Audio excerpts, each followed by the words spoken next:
If you're a fan of Pokemon and you want to add some cool summer themed cards to your collection, today's video is just for you. We're diving into 12 amazing Pokemon cards that are under $20 that'll capture those summer vibes. First up, we have Squirtle from 151. This card is, in my opinion, a must-have for the summer collection just because of how the Squirtle's chilling in the water. The beachside theme is really perfect for what we're trying to build out here.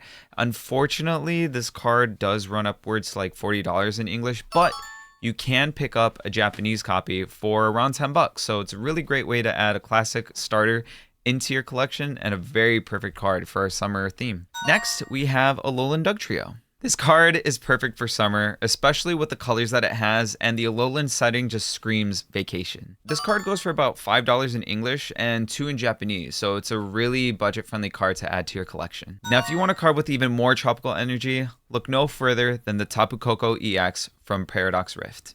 This special illustration rare features one of the island guardians, Tapu Koko, with vibrant colors and a really beautiful sunset, which makes it a great addition to our summer collection. It's currently priced between $13 and $14 in English and around $17 in Japanese, but either way, I think it's a fair price for an amazing card. Side note, I am using this card for a neon themed page, but I think it would look great in a summer page as well. Next, we have Reuniclus from Temporal Forces, doing what it does best, floating. Although this time it isn't floating in the air, it's actually floating on the beach, and it's not just by itself. It's actually seen with a couple of Solosis and a Duosion, so it's got its family with it too. You can find this card for around $8 in English and $4 in Japanese. Here's a card that really fits that summer playful energy, Clobbopus from Surging Sparks. This adorable octopus-like Pokemon can be seen doing many things in this artwork. One of them is sending a message in a bottle, which is kind of funny, and you'll see why later in the video. You can find this card sitting around $4 in English and $2 in Japanese, which makes it an easy pickup. Now, how about a few underwater Pokemon? Wiglett from Scarlet and Violet is here to bring some more friends to the party. There are lots of Pokemon in this card. Combining that with the colors and the repeated curves, I think it's a really fun addition to the theme that we're working on. You can usually find this card for around $5 in English and $3 in Japanese. Next in our underwater adventure is Marill from Paldea Vault. If you look closely, this card actually seems to be in the same setting as the card previous. It even has some of the same Pokemon cameos, including a few newbies. It's just a bit calmer than the one before.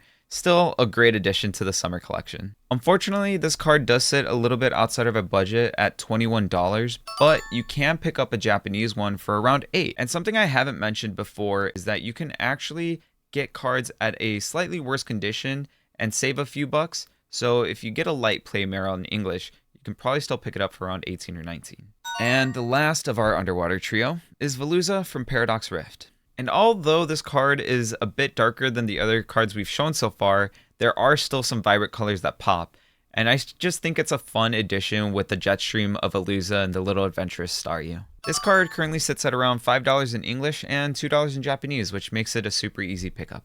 Now, our most budget-friendly card on the list, Starmie V from Astral Radiance. Although it is a close-up shot of Starmie, you can definitely see it is on a beach and just like a kid, throwing around a bunch of sand. V cards are pretty interesting to me because they add this dynamic angle to these cards that I'm not really used to, but some of these look really great in the themes that we're working in, so I'm probably going to start recommending some of these cards, especially because they're just so budget friendly. This card can be found for less than $1 in both English or Japanese, so really it's up to you which one you want.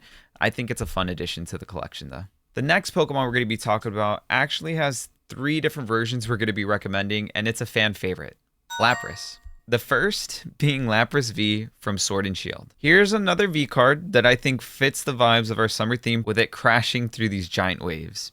In English, this card is under $2, and in Japanese, you can actually find it for under $1, so another really cheap pickup to add to the collection. We've also got a Lapras from Crown Zenith's Galarian Gallery. This card is truly gorgeous. I love the sun rays coming through the water, and I really like all the little pairings of Pokemon swimming underneath.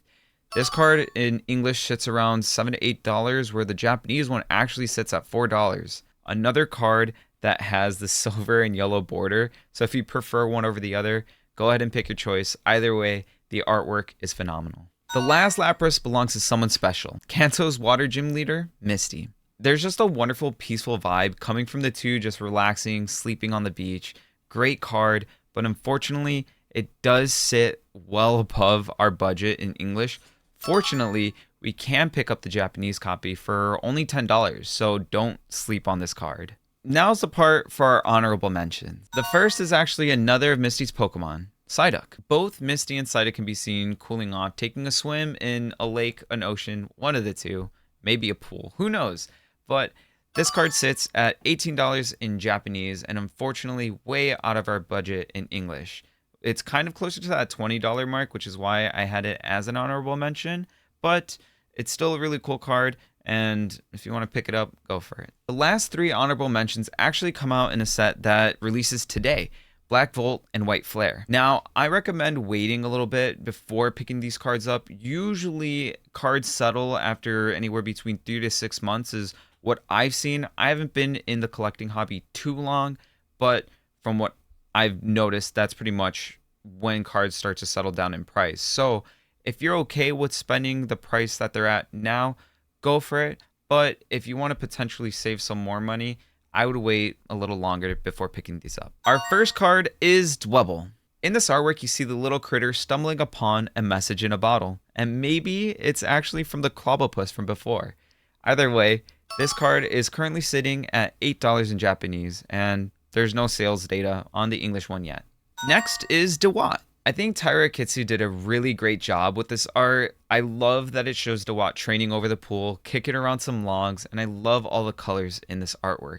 Unfortunately, it's only $10 in Japanese, and I'm hoping that it's either around the same price or maybe cheaper in English. Finally, the previous evolution of Dewott, Oshawott.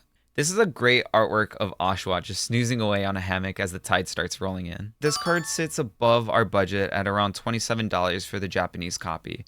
So I'm hoping that either when the English one drops that it's cheaper or that it drops the Japanese one. And that's a wrap on our list of 12 summer-themed Pokemon cards under $20. From beachy vibes to tropical colors, these cards are perfect for anybody who wants to bring some summer energy into their collection without breaking the bank. So let me know, what do you want to see next? And if you haven't already, go ahead and cool off and check out the winter collection that we worked on previously. And I'll see you there.